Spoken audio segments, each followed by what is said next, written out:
मनुष्य उपाव। आज का हमारा व्याख्यान का विषय है मिथ्यात्व। तो जैसा कि आपने पूर्व पाठशाला में पढ़ा है कि मिथ्यात्व किसे कहते हैं, उल्टी मान्यता का नाम ही मिथ्यात्व है। तो ये मिथ्यात्व बैरी किस प्रकार हमारा अहित कर रहा है, मिथ्यात्व की वजह से किस प्रकार हमारा भवभ्रमण हो रहा है, किस प्रकार हम चार गति में घूम रहे हैं और किस प्रकार हम इस मिथ्यात्व के चंगुल से बच के आत्मकल्याण कर सकते हैं, हम इसको समझेंगे कि मिथ्यात्व बैरी से हम किस प्रकार बच सकते हैं। ज्ञान और चारित्र की चर्चा तो की जाती है, परंतु श्रद्धा की चर्चा कम की जाती है। श्रद्धा की चर्चा कम की जाती है। यह बड़ा ही सूक्ष्म विषय है मिथ्यात्व का समझने जैसा। हमें क्रिया और परिणाम तो दिखाई देते हैं, लेकिन क्रिया और परिणाम के पीछे छुपा हुआ अभिप्राय, वासना, वो दिखाई नहीं देती। जैसे हम किसी से कहें मिथ्यात्व छोड़ दो तो वो उसको समझ नहीं पाता।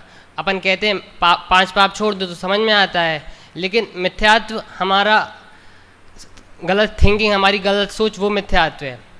मिथ्यात्व कहें, मिथ्या दर्शन कहें, गलत मान्यता कहें, विपरीत सोच कहें या फिर रॉन्ग थिंकिंग कहें, बात सब एक ही है। तो मिथ्यात्व के दो प्रकार हैं, एक ग्रहित मिथ्यात्व और दूसरा अग्रहित मिथ्यात्व। अग्रहित मिथ्यात्व अर्थात वो मिथ्यात्व जो अनादिकाल से चला आ रहा है, जो हमारे साथ अनादिकाल से चला आ रहा है। जैसे पर में एकत्व, ममत्व, कर्तत्व, भोक्तत्व, इसकी जो हमारी बुद्धि है इसको हम अग्रहित मिथ्यात्व कहेंगे।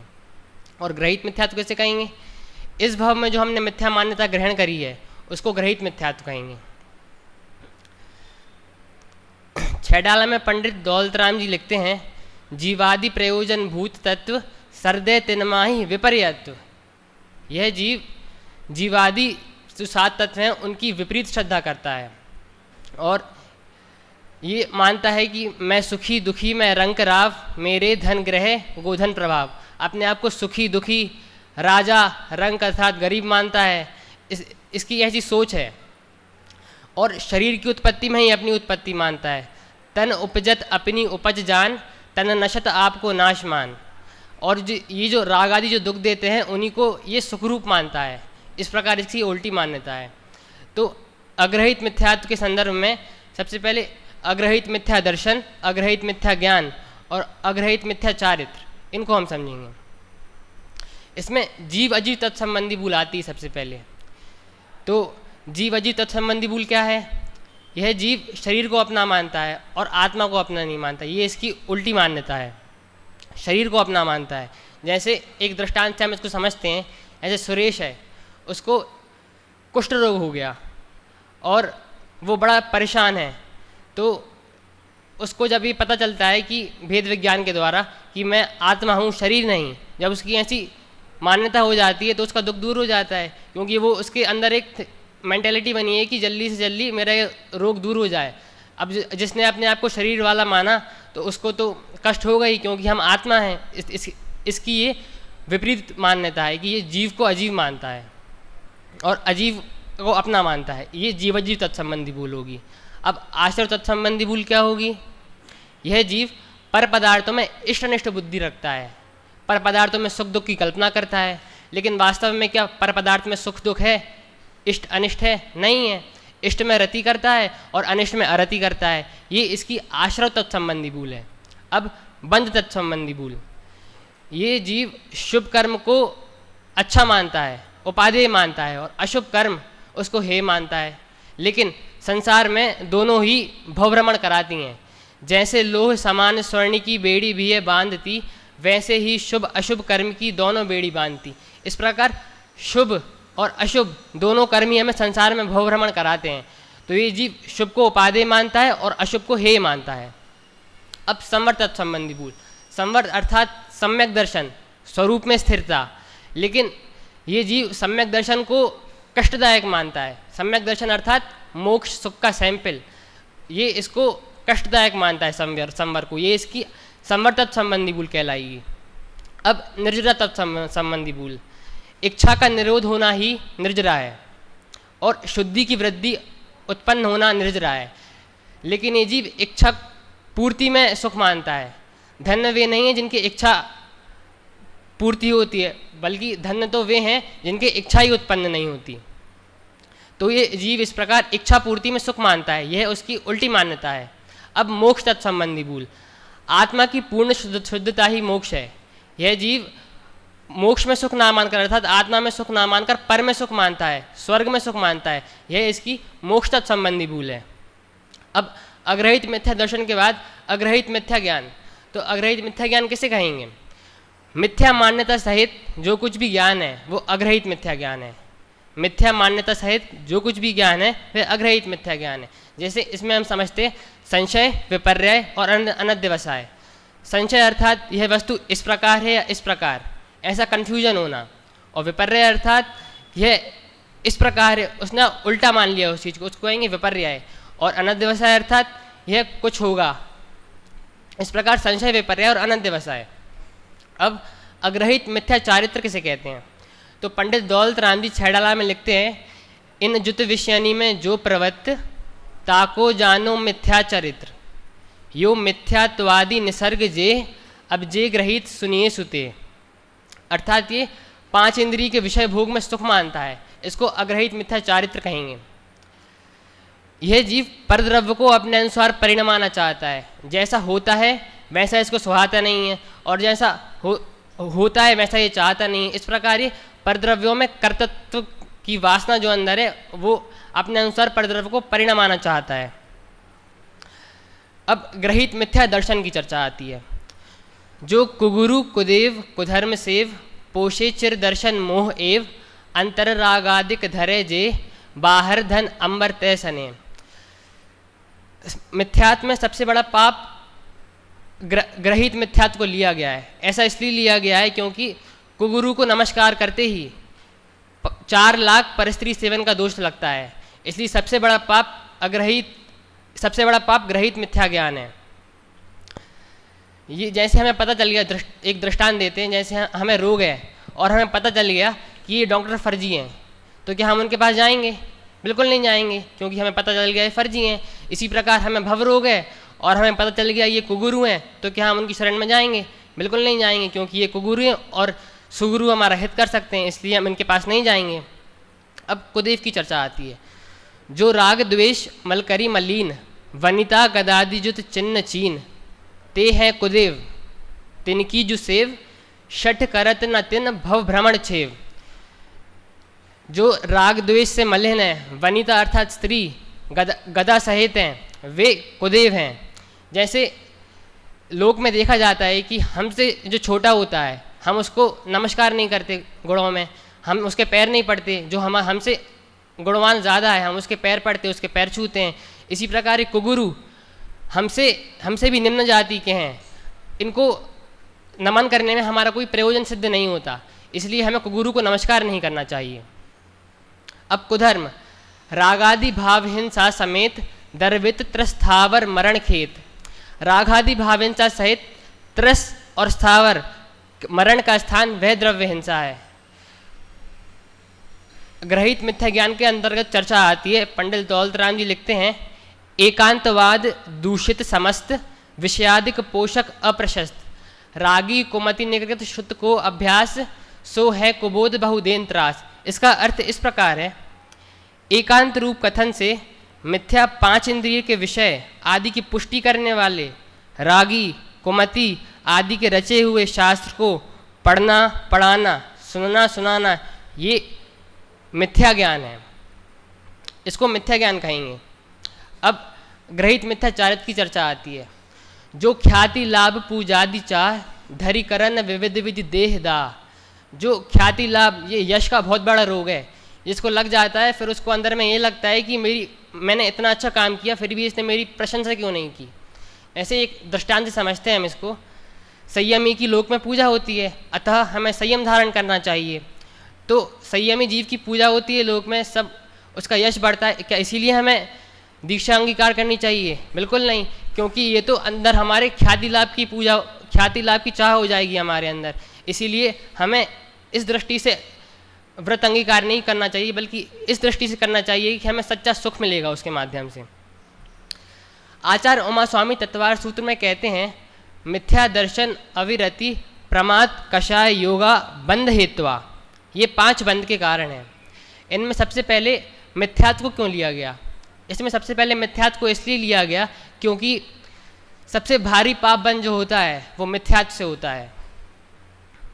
द्रव्यलिंगी मुनिराज को 148 प्रकृतियों का बंध होता है, लेकिन यदि एक मिथ्यात्व छूट जाए और सम्यक दर्शन प्रकट हो जाए तो 41 प्रकृतियों का अभाव हो जाता है और बची 107 प्रकृतियाँ, तो कहते हैं उनसे कोई भारी बंध नहीं होता। सूत्र पाहुड़ में आचार्य कुंद कुंद कहते हैं, डोरा सहित सुई नहीं खोती, गिरे चाहे वन भवन, संसार सागर पार हो, जिन सूत्र के ज्ञायक श्रवण। डोरा सहित सुई नहीं खोती, इसका क्या अर्थ हुआ? यदि जिनेंद्र भगवान के वचन हमारे मस्तिष्क में हैं तो यदि मोह का उदय आएगा तो हम उसको कंट्रोल कर सकते हैं, और हम कर्मोदय आएगा तो हम उसको अपने अनुसार जैसी सिचुएशन बन रही है हम उसमें समता धारण कर सकते हैं, यदि जिनेंद्र भगवान के सूत्र हमारे मस्तिष्क में हैं। जैसे हमने सुना पड़ा है कि निर्णय करना ही एकमात्र पुरुषार्थ है, तो निर्णय करना तो एक समय की बात है, लेकिन उस निर्णय पे खड़े उतरना वो जीवन भर का पुरुषार्थ है। ये मिथ्यात्व जो है इससे 5 पाप खड़े होते हैं और 4 कषाय भी खड़ी होती हैं। तो हम इसको समझते हैं कि मिथ्यात्व से 5 पाप कैसे खड़े होते हैं। तो सबसे पहले हम हिंसा को लेते हैं। जिसने ये माना है कि मुझे दूसरे को मारने में मज़ा आ रहा है, दूसरे को मारने से अपना प्रयोजन सिद्ध बासित दिखाई देता है उसको, तो वो हिंसा करता है। तो इसके पीछे भी तो मिथ्या दर्शन ही है। झूठ, जिसे सामने वाले से झूठ बोलने में अपना प्रयोजन सिद्ध दिखाई देता है तो वो झूठ बोलता है, इसके पीछे भी मिथ्या दर्शन ही है। चोरी, जिसने परद्रव्यों में सुख की कल्पना कर रखी है तो वो फिर परद्रव्यों की चोरी करता है, और परद्रव्यों में सुख अर्थात मिथ्यात्व, तो चोरी इसके पीछे भी मिथ्या दर्शन ही है।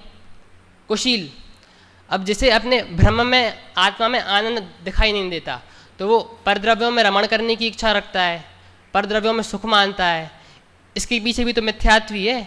और बचा परिग्रह, तो जिसने पर में सुख माना है उसको पर वस्तु इकट्ठा करने का विकल्प होता है, और जिसने पर वस्तु उसने इकट्ठी करी तो उसमें सुख मिलेगा नहीं उसको, तो इसके पीछे भी तो मिथ्या दर्शन ही है। इन 5 पाप के पीछे एक मात्र मिथ्यात्व ही है। कोई कितना भी 5 पाप को घटाना चाहे, मिटाना चाहे, लेकिन वो नहीं मिटेंगे। जब तक मिथ्यात्व उल्टी मान्यता नहीं जाएगी तब तक हमारा ये 5 पाप नहीं मिट सकते। आचार्य समंतभद्र रत्नकरण श्रावकाचार्य में लिखते हैं, ना सम्यक समम किंचित त्रैकाल्यम त्रिजगत्यपि, श्रेयो श्रेष्ठ मिथ्यात् समम नान्यत तनुभृताम। क्या अर्थ हुआ इस छंद का? इसका ये अर्थ हुआ कि 3 लोक और 3 काल में मिथ्या दर्शन के समान दूसरी अकल्याण करने वाली दूसरी कोई वस्तु नहीं है, और सम्यक दर्शन के समान 3 लोक और 3 काल में कोई सुखी करने वाली, कल्याण करने वाली वस्तु नहीं है। नाटक समयसार का एक बनारसी दास जी का छंद है जिसमें वो मिथ्यात्व का स्वरूप बताते हैं, हम उसको यहाँ से समझते हैं। महाढीठ दुख को वसीठ पर दर्व रूप। महाढीठ, यहाँ मिथ्यात्व को महाढीठ कहा है। ऐसा क्यों कहा है? क्योंकि जैसे कोई पुराना किला होता है तो उसको आसानी से तोड़ना संभव नहीं होता, उस पर बारंबार प्रहार करेंगे तब जाके वो टूटता है। दुख को वसीठ अर्थात दुख का दूत है। जैसे हम वाणी से बोलते हैं कि हम आत्मा हैं और शरीर हमसे भिन्न है, तो हम जो बोल रहे हैं ये वाणी बोल रही है। यदि ज्ञान पूर्वक श्रद्धान होता है, यदि ज्ञान इसको स्वीकार कर ले कि मैं आत्मा हूँ, तो श्रद्धा उसमें अहम करती है, और जब श्रद्धा ने उसमें अहम करा तो मिथ्यात्व 3 काल में टिक नहीं सकता। अंधकूप काहू पे निवान्यो नहीं गयो है। अंधकूप, यहाँ मिथ्यात्व को अंधा कुआं कहाँ है? 7वें नरक को अंधा कुआं नहीं कहा, क्योंकि 7वें नरक में भी जीव आत्मदर्शन करके सुखी हो सकता है, लेकिन यदि मिथ्यात्व है अंदर हमारे कॉन्सेप्ट में तो सुखी नहीं हो सकते। ऐसो मिथ्या भाव लग्यो जीव को अनादि ही को। ये मिथ्या भाव जीव का अनादिकाल से ही लगा है। परिणामों की अति विचित्रता देखहु प्राणी। 11वें गुण स्थान पर चढ़ के जीव वापस मिथ्यात्व में आ जाता है। ये अनादिकाल का मिथ्यात्व आसानी से नहीं जाता। अनादि के संस्कार पड़े हैं, वो अंदर बैठे रहते हैं। जो कर्तृत्व की वासना है कि मैं परद्रव्य का करता हूँ, ये अंदर बनी रहती है। या ही अहम बुद्धि लिए नाना भांति भयो है। यानी परद्रव्यों में, शरीर में इस जीव की अहम बुद्धि है कि ये मैं हूँ। श्री गुरु बारंबार उपदेश देते हैं, समझाते हैं, फिर भी इसका सम्यक परिणमन नहीं होता। और क्या लिखते हैं? काहू समय काहू को मिथ्यात्व अंधकार भेदी। अब ये मिथ्यात्व कैसे गलता है, इसकी चर्चा आई है।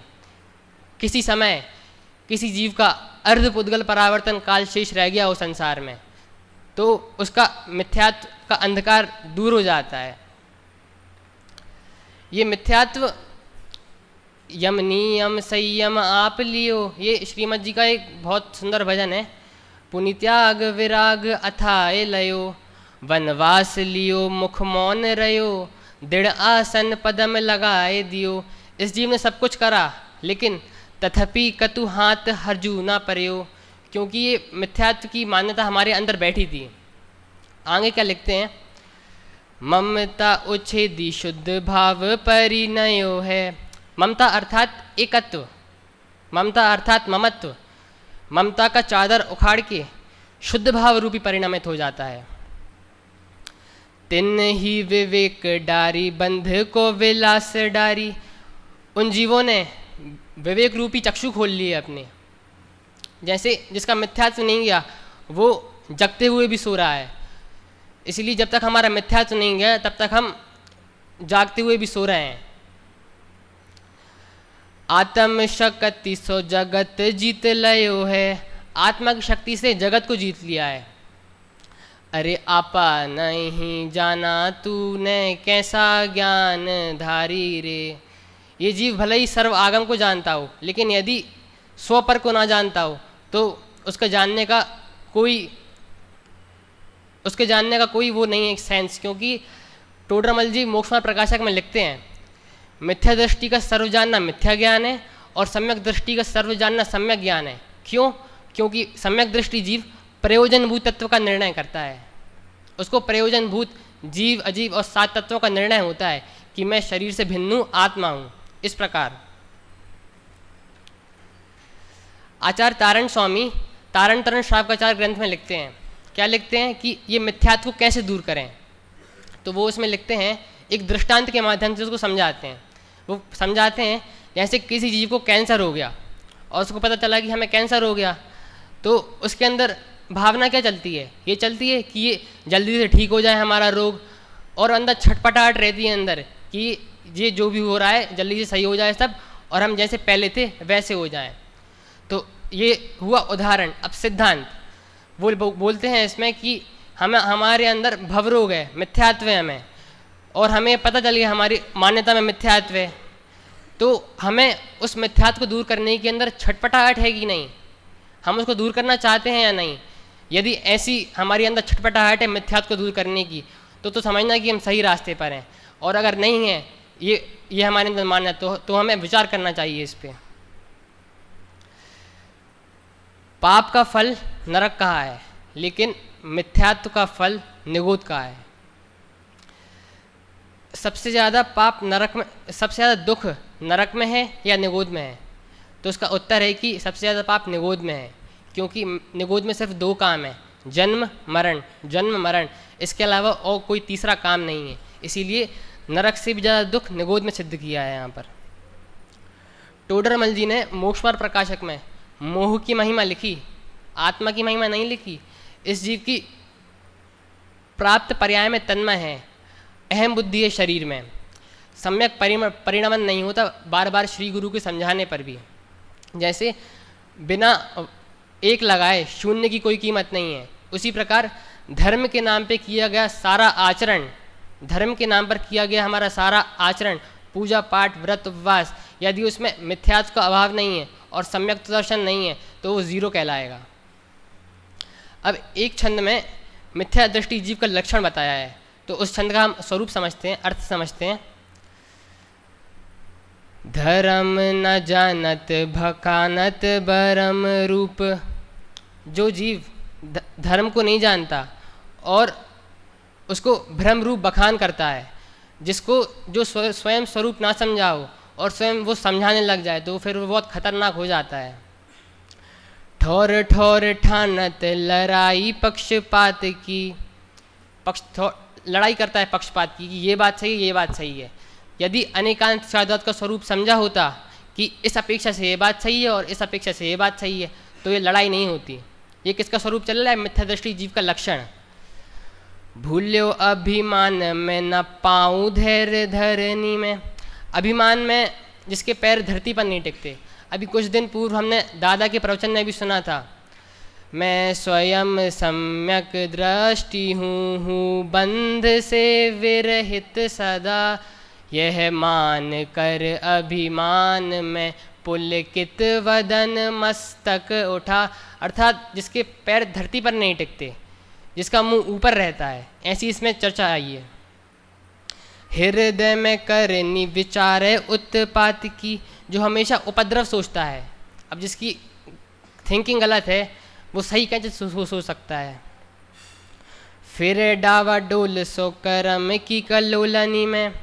माने ये जीव कर्म के उदय में, कर्म के उदय नाना प्रकार के आते हैं, हर्ष शोक सुख दुख शुभ अशुभ। तो मिथ्या दृष्टि जीव इन कर्म के उदय में बह जाता है। थोड़ा सा पाप का उदय आ गया तो जैसे हमारा बहुत कुछ लुट गया, उसको ऐसी फीलिंग आती है, और पुण्य के उदय में खुश हो जाता है। ऐसी मिथ्या दृष्टि जीव का लक्षण है। हुए रही अवस्था सुबघूल कैसे पात की। इसकी अवस्था बघूल, एक पेड़ होता है, उसका एक वाइट कलर का एक फूल होता है, तो जिस तरफ की हवा चलती है वो उसी तरफ उड़ने लगता है। तो ऐसे ही मिथ्या दृष्टि जीव, ये सब धर्म तो एक से हैं, ये धर्म भी सही है और ये धर्म भी सही है, कैसे हो जाएगा एक धर्म सही? वैश्य और सीता को एक तो नहीं कह सकते। जाकी छाती ताती कारी को टेल को वाती भारी, ऐसो ब्रह्म घात है मिथ्याति महापात की। जो हृदय से कुटिल है और आत्मघाती और महापापी, ऐसा ये जीव मिथ्या दृष्टि है। इसका अर्थ एक बार पढ़ लेते हैं। जो वस्तु स्वभाव से अनभिज्ञ है, जिसका कथन मिथ्यात्मय है और एकांत के पक्ष को लेकर जगह जगह लड़ाई करता है, अपने मिथ्यात्व के अंधकार में भूलकर धरती पर पांव नहीं टिकाता और चित्र में उपद्रव ही सोचता है। कर्म के उदय से संसार में डावाडोल हुआ फिरता है। जो हृदय से मलिन रहता है, कुटिल रहता है, ऐसा आत्मघाती और महापापी मिथ्यात्वी जीव है। तो हमें तो ये समझना है कि हम मिथ्यात्व सम्यक दर्शन की ओर कैसे बढ़ें। तो इसका सिर्फ एक ही उपाय है, भेद विज्ञान, बाइफर्केशन, कि मैं आत्मा हूँ, शरीर नहीं, इस प्रकार जान लेना। तो एक भेद विज्ञान का छंद आता है। जैसे करवत एक काठ बीच खंड करे।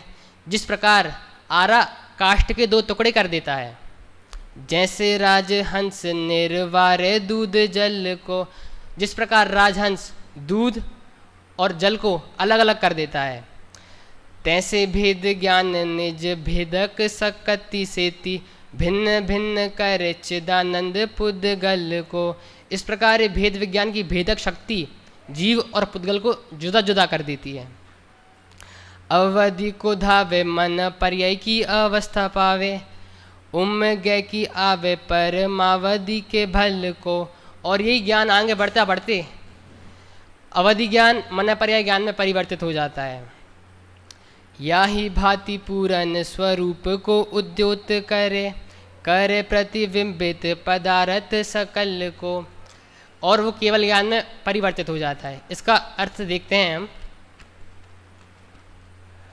जिस प्रकार आरा काष्ठ के दो खंड कर देता है, अथवा जिस प्रकार राजहंस क्षीर और नीर का जल पृथक पृथक कर देता है, उसी प्रकार भेद विज्ञान अपनी भेदक शक्ति से जीव और पुद्गल को जुदा जुदा कर देता है। पश्चात यह भेद विज्ञान उन्नति करते करते अवधि ज्ञान मन पर्याय ज्ञान को प्राप्त होता है और इस रीति से वृद्धि करके पूर्ण स्वरूप का प्रकाश अर्थात केवल ज्ञान रूप हो जाता है, जिसमें लोकालोक प्रतिबिंबित होता है। तो हमने ये मिथ्यात्व का स्वरूप समझा, तो हमें ये अपने अंदर चेक करना है कि हमारे अंदर मिथ्यात्व है कि नहीं, और दूसरे को नहीं देखना है हम यदि हमारी स्वयं मान्यता में ये मिथ्यात्व है तो हमें इसको तत्व निर्णय से जिनवाणी से पढ़ के दूर करने का उद्यम करना है। और किस प्रकार हम सम्यक दर्शन को प्राप्त करके सुखी हो सकते हैं, ये हमें इस भेद विज्ञान के द्वारा हमने इस छंद में समझा। तो इसी प्रकार हम मिथ्यात्व से सम्यक की ओर बढ़ के सुखी हो सकें, इसी बात से मैं अपनी वाणी को विराम देता हूँ।